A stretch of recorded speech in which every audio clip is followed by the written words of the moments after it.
मेहरबून ईरानी जुड़े हैं, उनसे समझते हैं कि क्या करना है इस समय मार्केट में। मेहरबून जी, गुड आफ्टरनून। लोअर लेवल से 3000 पॉइंट की रैली आ चुकी है निफ्टी में। अब बताइए आप क्या करना है इस समय मार्केट में? बने रहें, एक्स्ट्रा पैसा अगर है तो उसको मार्केट में डालें, या इन लेवल्स पर थोड़ा सा प्रॉफिट बुकिंग करें? अनुज, इतना कहूंगा कि अगर आप बाजार को ध्यान से देखें तो पिछले 1.5-2 महीने में I think Nifty has gone up just 1.7%, लेकिन कोई कंप्लेंट नहीं कर रहा। और सब लोग जानते हैं कि globally situation is not very good. World bank का ग्रोथ का प्रोजेक्शन लोअर है for virtually every country in the world. Economic concerns are there for countries like China, के लिए प्रॉब्लम है। यूएस अभी भी पॉसिबिलिटी है कि सेकंड हाफ में रिसेशन में जा सकता है, क्योंकि business confidence is absolutely low over there.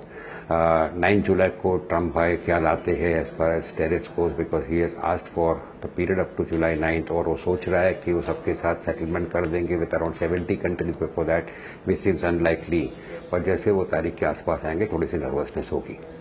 On the other hand, अगर आप इंडिया को देखें तो macros wise things are extremely improved for India.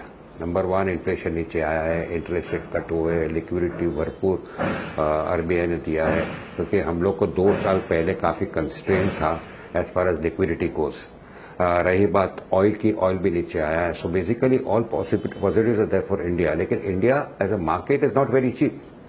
The point is अभी भी सेंटीमेंट वाइज कॉम्प्लेसेंसी आया नहीं है। People are still a little unnerved, which is good for the markets in general. But अगर आप मुझे सिंपल पूछे तो ये मार्केट ऐसा है जहां पे आप इंडेक्स वाइज मुझे ज्यादा एप्रिसिएशन दिखता नहीं है। तो possibly 2025 we will see index going up by 8 to 10 to 12% and fall by 10 to 12%। तो नैरो रेंज में जब इंडेक्स होता है तो you have to understand that this is not the time to buy frontline stocks. This is not the time to buy stocks which you feel are blue chips, like Nestle blue chip है, Hindustan Lever blue chip है, TCS blue chip है, Infosys blue chip है, लूपिन है, सिप्ला है, रिलायंस है। They are great companies, but पैसा ज्यादा बनने वाला नहीं है। तो you have to buy the correct stocks और the good stocks. Good stocks और ब्लू चिप में फर्क है। गुड स्टॉक्स एचपीसीएल है, बीपीसीएल है। तेल का भाव घट रहा है, you have to go and buy them. You are not going to argue with everybody that HPCL, BPCL are better companies than Hindustan Lever or a Reliance Industries. They are not. But the point is, you have to be at the right stock at the right time. Muthoot, Manappuram are stocks which gave you returns because gold was going up and because your RBI was coming up with liquidity measures and cutting interest rates. So you have to be at the right stock. So according to me, good money can be made in a market जो मुझे लगता है 10% downside और 10 से 12% upside अगले 6 से 9 महीना देगा। You have to be in the right sector, in the right stocks to make money in this market. Ji Irani ji, good afternoon. आपने कहा कि सही समय पे सही चयन बहुत ज़रूरी है स्टॉक का। बड़ा सवाल ये होता है कि ये कैसे पता करें कि, क्योंकि सेक्टर रोटेशन में मार्केट में देखने को मिल रहा है। NBFCs, PSUs obviously repo rate cut के बाद, सीआरआर कट के बाद फोकस में थे, अब मुनाफा वसूली देखने को मिल रही है। फिर अब आईटी थोड़ा फ्लेवर में आता हुआ नज़र आ रहा है। कैसे पता करें कि अब इस सेक्टर पर दाव लगेगा, यहाँ पे चयन करना चाहिए? आपकी एनालिसिस कैसी होती है इस वक्त? देखिए, आपने जो बहुत अच्छा सवाल पूछा। आई थिंक मैं कहीं पे सोच भी रहा था कि अनुज जी आप ये सवाल मुझे पूछेंगे। द पॉइंट इज, अभी आईटी की बात आपने की, आईटी के नंबर्स खराब थे, मैनेजमेंट कमेंट्री ठीक नहीं थी, लेकिन मार्केट अपने से हमेशा आगे रहता है। मार्केट कहाँ पे आ रहा था, एक लेवल पे जहाँ पे एक बाउंस आना उचित था, और मेरे ध्यान से बाउंस शुरू हुआ है। ट्रेडिंग रैली मिल सकती है आईटी में। So IT can possibly counteract the negative moves on other sector, जो सेक्टर जोर से भागे। दूसरा फैक्टर है, आप रिजल्ट्स देखिए। रिजल्ट्स के अनुसार आपको लगता है BFSI space, banking and financial space, NBFCs, RBI के पॉलिसी से फायदा है। तो ये जान लीजिए कि मार्केट अपने से होशियार है और मार्केट ने ऑलरेडी स्टॉक्स को बढ़ा दिया। तो पुल बैक की राह दीजिए और बाय कर दीजिए। ओएमसीज, पूरी एनर्जी स्पेस अगर आप मुझे पूछे, हमेशा अंडर वैल्यूड थी। आज आप देखिए ओएनजीसी भी बढ़ रहा है, ऑयल इंडिया भी बढ़ रहा है। क्यों बढ़ रहा है? क्योंकि नीचे जाने की कैपेसिटी नहीं है। अगर ऑयल घटने वाला हो, जो मुझे भी लग रहा है, कब से मैं बोल रहा हूँ कि oil marketing companies are good because oil is expected to come down. ONGC and Oil India मैंने कहना जाके बेच दो, but the point is at this level they can also possibly bounce. तो this is the way you need to understand the market. Defence space इतनी जोर से तेजी आई थी और बाद में जोर से फॉल आया था। इंडिया पाकिस्तान जियोपॉलिटिकल प्रॉब्लम बढ़ रहा है, आगे चल के भी गॉड फॉरबिड geopolitical concerns रहने ही वाला है, world is not a good place, तो you will know that the government is going to invest more and more in this defense space. आपको मुझे लगेगा कि government is spending money in this particular space, but India needs to strengthen itself.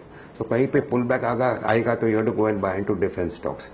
Railway stocks जहाँ पे इतना सारा जोर से बढ़ गया था, people are not understanding, going at 50, 60, 70 P, अभी आधे से कम हो गए, जहाँ से काउंटर मूव आना जरूरी है, और at the present level I feel railway stocks can perform.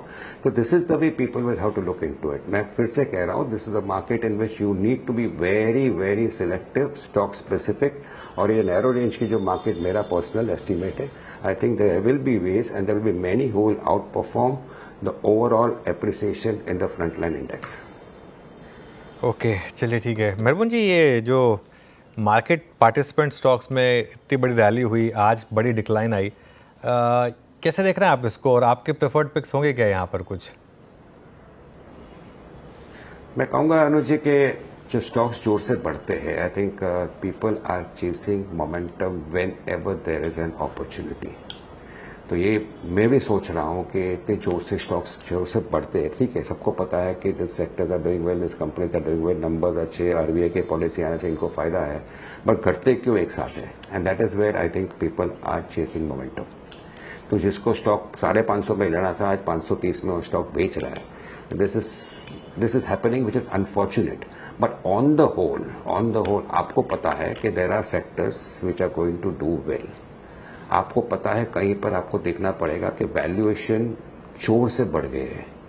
तो ऊपर के लेवल में चढ़ना is just like what a small retail investor would do, chase momentum, stay away from that temptation, wait for a pull back, और थोड़ा valuation cool down हो, go and buy. So I would say this is a consensus type of market, specially जहाँ पे solid volume हो रहा है, solid activity हो रहा है. एमसीएक्स देखिए, बीएसई देखिए, whatever stock you want to see, nobody knows why they are buying at this valuations.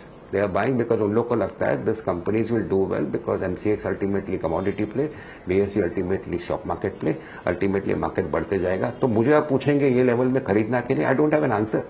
मैं भी वही सोचूंगा कि ये लेवल पर अल्टीमेटली मैं पैसे शायद बना दूंगा, बट यहां से अगर 10-15% नीचे आता है, I promise you, I don't have a way to defend my own decision of buying at higher levels. So कहीं पर people have to control the greed aspect, greed quality, which everybody has in different proportion, and wait for cooling down of stocks which have gone up too sharply, especially in those segments which are doing well and which are expected to do well going ahead. Okay Irani ji, आपसे जब भी बात होती है banking और NBFCs को लेकर आप पॉजिटिव ही रहे हैं. उसके बाद आप देखें आरबीआई की तरफ से repo rate cut, CRR cut, काफ़ी ज़्यादा रैली हुई एनबीएफसीज और इनफैक्ट पूरे ही बैंक सेक्टर में. आज और कल भी जिस तरीके से थोड़ी गिरावट देखने को मिली, तो इस गिरावट में कोई बाइंग अपॉर्चुनिटी देख रहे हैं आप क्या? जिनके पास नहीं है उनको भी हाथ लगाना चाहिए.